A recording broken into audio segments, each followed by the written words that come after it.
Maria Torres stood frozen on her own porch, staring at the eviction notice taped to her door. Her hands trembled as she read the bold red letters demanding she vacate within 72 hours. The morning sun felt suddenly cold against her skin as panic crawled up her spine. This was her house, bought with her late husband's life insurance money 2 years earlier. How could anyone tape an eviction notice to a home she legally owned outright? Diane Whitfield marched across the lawn with a clipboard and smug satisfaction. Her sunglasses gleamed as she announced that Maria had violated 3 separate community bylaws. This neighborhood has standards. And clearly you don't understand how things work here, Diane snapped. Maria's voice cracked as she asked what violation could possibly justify losing her entire home.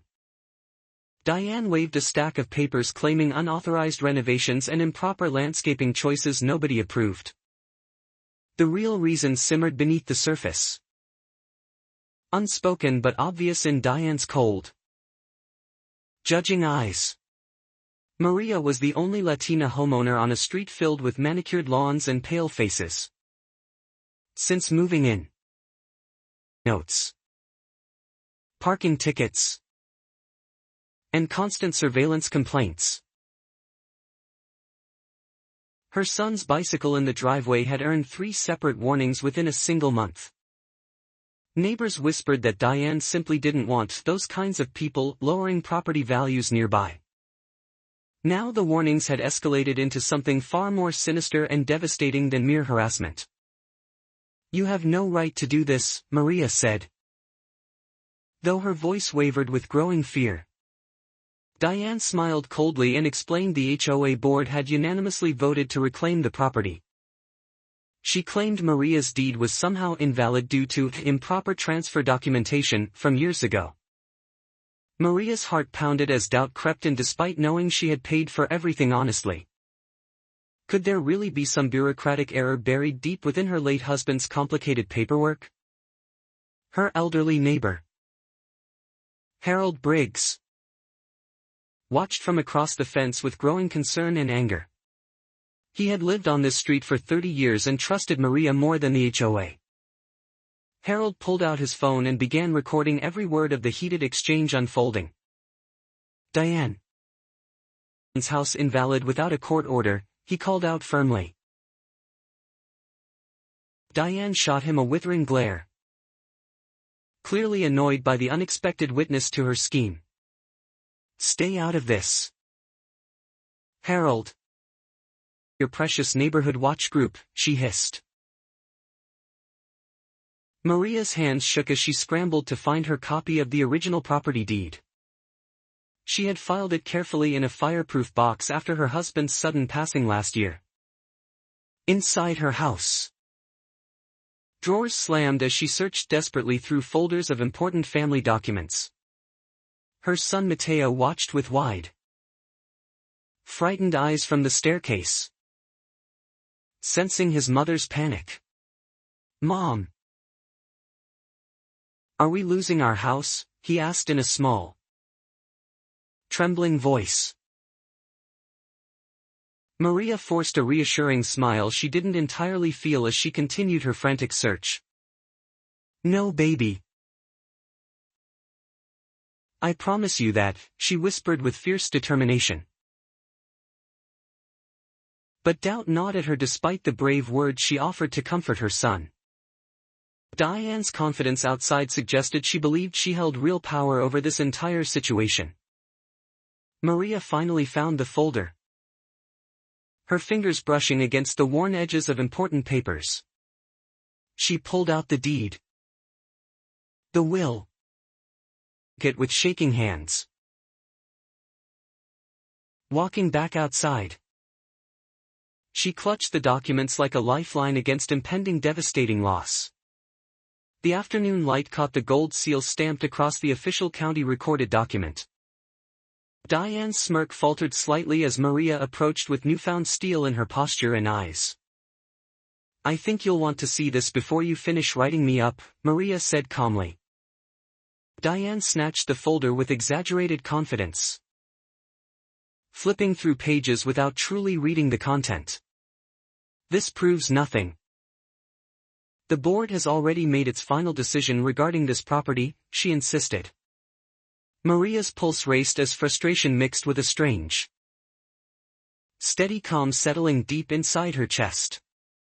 She had survived her husband's death, sleepless nights, and raising Mateo entirely on her own. She would not let this woman erase everything she had fought so hard to build. Read the deed carefully, Diane. Legal owner, Maria said firmly. Diane's eyes scanned the document, her confident expression flickering with the first hint of doubt. She quickly composed herself, tossing the folder back with practiced, dismissive arrogance toward Maria's face. Deeds can be forged. Paperwork can be altered. We have our own legal counsel, she snapped. Harold stepped closer, still recording, his expression hardening with each passing, infuriating moment outside. Diane. Document with an official seal. You can't dismiss it that easily, he said. Other neighbors began emerging from their homes, drawn by the rising commotion on the street. Mrs. Her arms, watching the confrontation with growing visible disapproval. She had always found Diane's HOA enforcement excessive, but never witnessed something this blatantly unjust before. Diane. Too far, Mrs. Patterson said, her voice cutting through tension. Diane spun around, irritation flashing across her face at the unexpected challenge from a neighbor. This is HOA business. None of you understand the bylaws like I do, she retorted sharply. Maria felt a surge of unexpected support from neighbors she barely knew gathering around her. For months she had felt isolated, the only outsider on a street that never welcomed her. Now strangers were standing beside her, witnessing the injustice unfolding right before their disbelieving eyes. The sheriff's deputy arrived moments later, summoned earlier by a concerned call from Harold Briggs. Deputy Ramirez stepped out of his patrol car, surveying the tense scene with practiced authority. Someone want to explain what's going on here? He asked, scanning the gathered crowd carefully. Diane straightened her posture, immediately shifting into a polished, authoritative tone for the officer. Officer. Occupying a property that belongs to the homeowners association, she declared. Maria stepped forward, handing the deputy her folder with hands that finally stopped trembling slightly. Deputy Ramirez examined the documents carefully, his expression shifting from neutral to visibly skeptical quickly. This deed is legitimate. Recorded with the county clerk's office 2 years ago, he confirmed aloud. Diane's face paled slightly, though she refused to back down from her aggressive position outright. There must be some mistake in the county records. This property was never properly transferred, she insisted. The deputy raised an eyebrow, clearly unconvinced by Diane's increasingly desperate and shaky explanation. Ma'am. Without legal authority could be considered harassment or even fraud, he warned. Diane's confident facade cracked further as murmurs spread through the gathered crowd of neighbors. Harold lowered his phone slightly, exchanging a knowing glance with Mrs. Patterson beside him. This wasn't the first time Diane had overstepped her authority within the homeowners association board. Rumors had circulated for months about missing HOA funds and questionable decisions made behind closed doors. Maria suddenly remembered something her husband once mentioned about unusual HOA fee increases years earlier. Could Diane's obsession with removing her be connected to something far more sinister than prejudice? Deputy. Complaint regarding harassment and potential fraud, Maria said steadily. Diane's eyes widened with genuine alarm as the situation spiraled beyond her careful control entirely. This is ridiculous. I was simply enforcing community standards that protect everyone's property values, she protested weakly.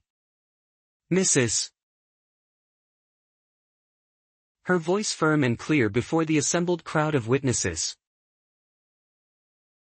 Diane. Maria differently since the day she moved in, she said. The crowd murmured agreement. Years of suppressed frustration finally finding their collective, undeniable voice outside. Diane looked around frantically, realizing the community's support she once commanded was rapidly crumbling away. Deputy Ramirez pulled out his notepad, beginning to document the unfolding situation with careful precision. Mrs. I'm going to need you to explain the basis for this eviction notice, he said. Diane stammered, evaporated beneath the weight of mounting public scrutiny. The board voted. This is completely within our legal authority, she insisted weakly. Then produce that documentation now. Because what I'm seeing suggests fraudulent property claims, the deputy replied sternly. Maria watched as the woman who terrorized her family began visibly unraveling before the entire street. Months of humiliation, fear, into one powerful moment of vindication. Harold stepped forward again, lowering his phone but keeping his expression resolute and unwavering throughout. Deputy. HOA's missing maintenance funds from last year, he said. Diane's face drained of color completely as Harold revealed information she desperately hoped remained buried. Several residents have noticed unexplained discrepancies in the financial reports presented at recent meetings, he continued. Mrs. Adding that she had requested an audit twice without any response. Deputy Ramirez's expression hardened further as the scope of the situation expanded dramatically before him. This sounds like it extends beyond a simple property dispute into possible embezzlement, he stated firmly. Diane's hands shook as she realized her carefully constructed authority was collapsing in real time. I demand my legal counsel. I'm not answering any more questions without representation, she stammered desperately. The deputy informed her that the county would be conducting a thorough investigation into HOA finances. Within weeks, and had embezzled nearly $40,000 in community funds. She had used the eviction scheme as a desperate distraction from auditors closing in around her, targeting Maria. Owner. Seemed like an easy, convenient diversion tactic. The community council suspended Diane immediately, removing her presidency amid criminal fraud charges filed swiftly. Neighbors who once feared her wrath now spoke openly about years of unfair, biased treatment. Maria received a formal written apology from the newly reformed Homeowners Association within the month. The board publicly acknowledged the discriminatory harassment she endured since first moving into the neighborhood. Diane faced multiple felony charges, including embezzlement, fraud, community association documents. Her once pristine reputation crumbled entirely as local news outlets covered the shocking scandal extensively. The same neighbors who ignored her abuse now refused to associate with her at all. She lost her home, her savings, throughout her cruel reign. Maria stood taller now, Her confidence rebuilt through community support and undeniable legal vindication finally.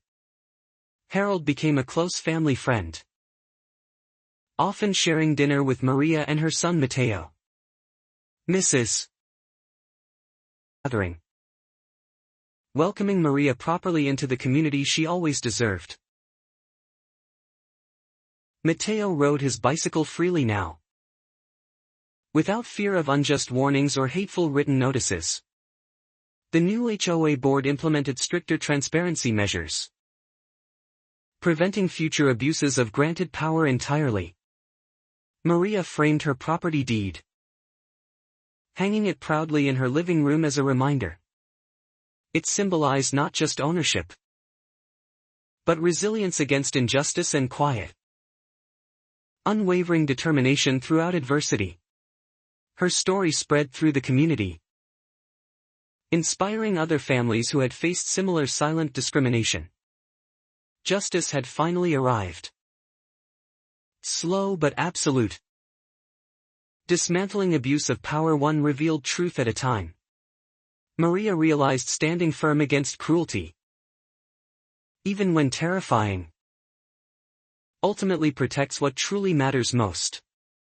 Her home remained hers, secured forever by truth, courage, love.